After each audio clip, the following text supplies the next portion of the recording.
Have faith. Let it begin. Hello, everyone, and this is Angel. Thank you for joining us on another episode of Have Faith, Let It Begin. We want to thank GABBIE Santana for the use of our theme song, Tested. It is written, performed, and produced by her. Go visit her YouTube channel, GABBIE Santana. We know she is an up-and-coming star. Thank you, GABBIE, for everything you've given us. We appreciate it. I want to talk to you today about something that I think is hitting home to all of us. Back to school. Back to school. You saw the title. Well, it's about that time, almost.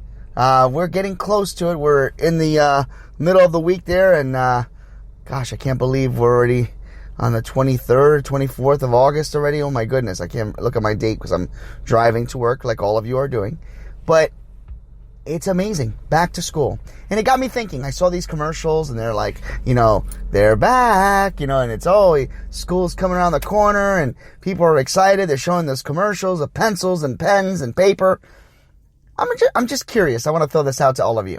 When you see those, do you ever stop to think about when you went to school? You ever look at the number 2 pencils and you start remembering that one teacher that used to say, well, everybody, you have to have a number 2 pencil to scribble in the Scantron sheets. Scantron sheets. Oh my goodness, I'm showing my age. Yeah, make sure that you put your, you mark the circles and don't go outside the lines. Yeah, I remember those days. It got me thinking, believe it or not, does everybody remember certain parts of their school times that have, stuck with them for many years? Great stories of being back at school. I encourage all of you to just write me some stories. I'd love to share them on our show.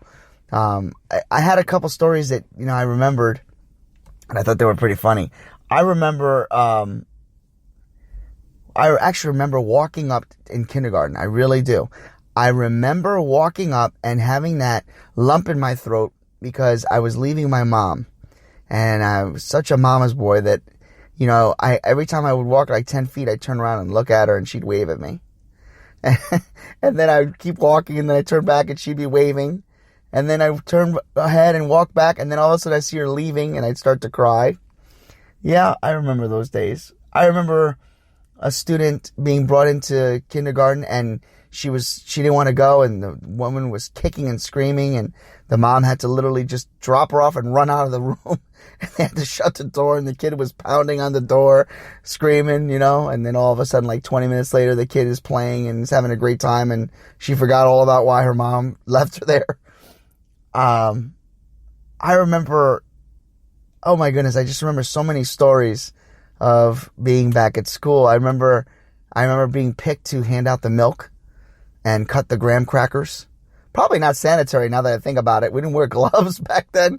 We just were given the graham crackers and you would just cut them up and give them out to everybody. Oh, those are good times. I remember, fast forward, putting on our 5th grade play.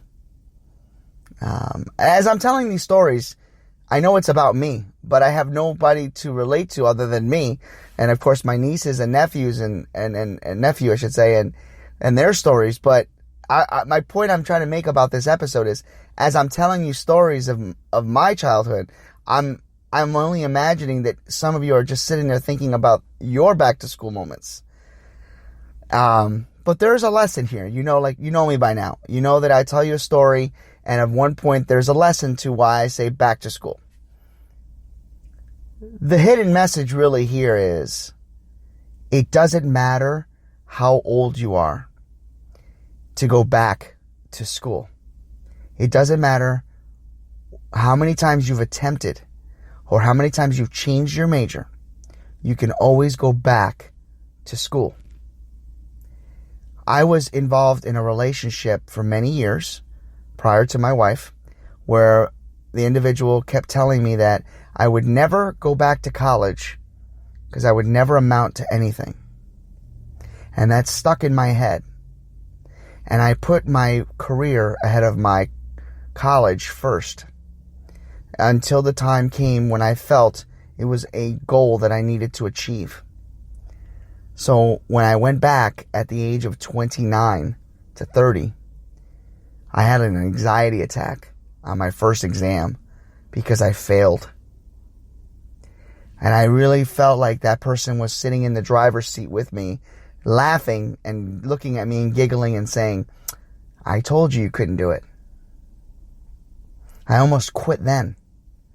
But something inside of me said, you can do this. You can go back to school. And I'm not going to sit here and tell you that it was easy. It took a couple more years to do it and to get it right. But in May of 2011,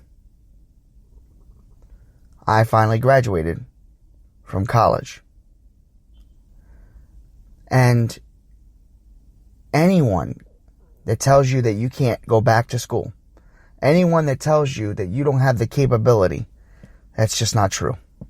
We all have the opportunity to go back to school. We all have the God-given talents that we have possessed in our everyday life that we can apply to school. Patience. Believe it or not, patience is number one. Number two, experience. And that's everyday life experience.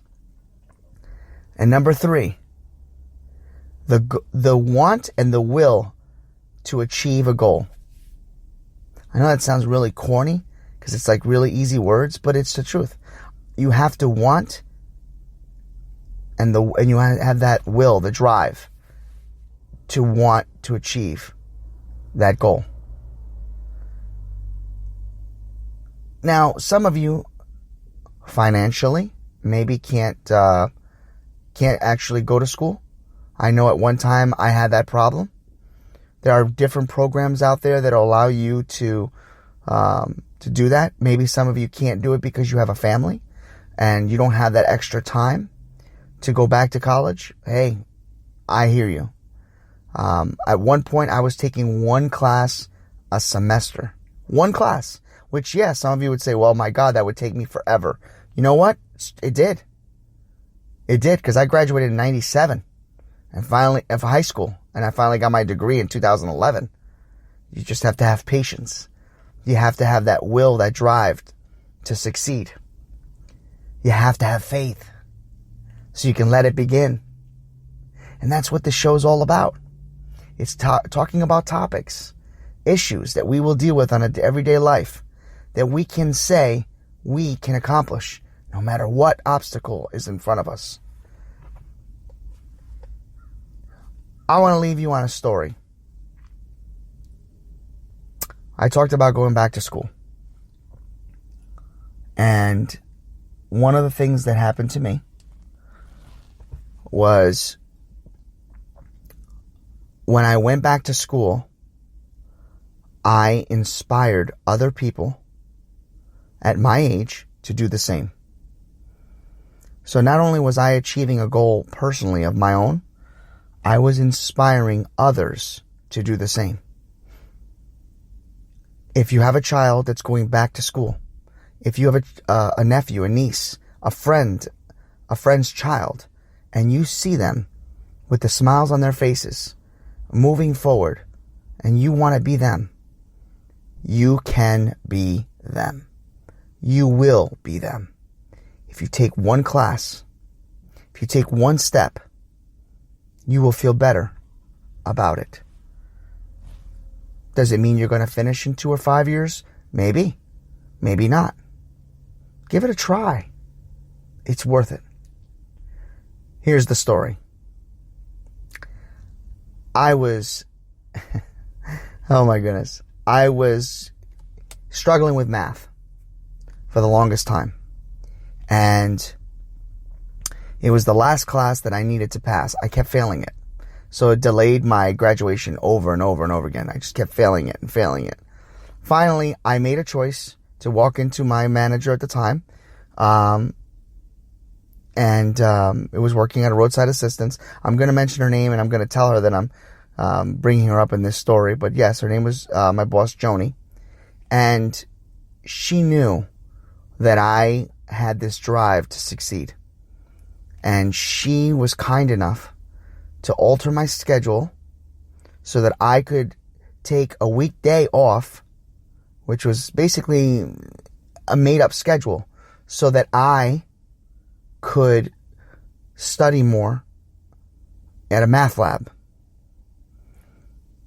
And this goes hand in hand with the episode we had earlier this week about scary bosses / good bosses, mentors. Joni was a good boss. She saw the drive in me. She saw that I needed to do this for me and to better myself and my future.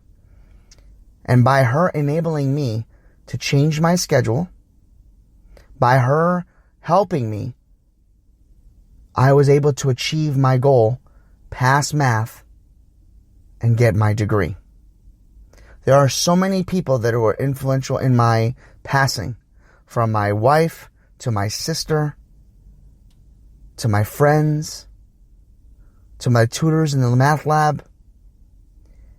But it all started with my boss allowing me to make that change, allowing me to better myself by altering one day to get me to the next level.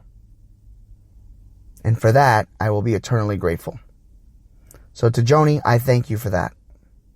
To all of you out there that are listening, all of us are able to go back to school. And if you can't, and you don't make that goal, that's okay. Just because I'm telling you that I did it, and I'm saying that you're capable of doing it, it doesn't necessarily mean that we can all achieve it. But there are many other things you can do. There are programs now that allow you to take classes from home. There are other type of certificates that you can attend if you want to better yourself, if you want to go back to school. All those opportunities and resources are available to you. And I encourage you to do it if that is something that you have always wanted to do. Because I am living proof of that. And that's where I leave you today. Share your stories with me. Bring back the memories. And remember, it's okay to go back to school. And when you do it with the faith and the confidence that you can do anything you put your mind to. For Have Faith, Let It Begin. My name is Angel. I wish all of you the best of luck. And to all the parents that are sending their kids back to school, yay! It's time to relax. Have faith. Let it begin. Gosh, I remember those number 2 pencils.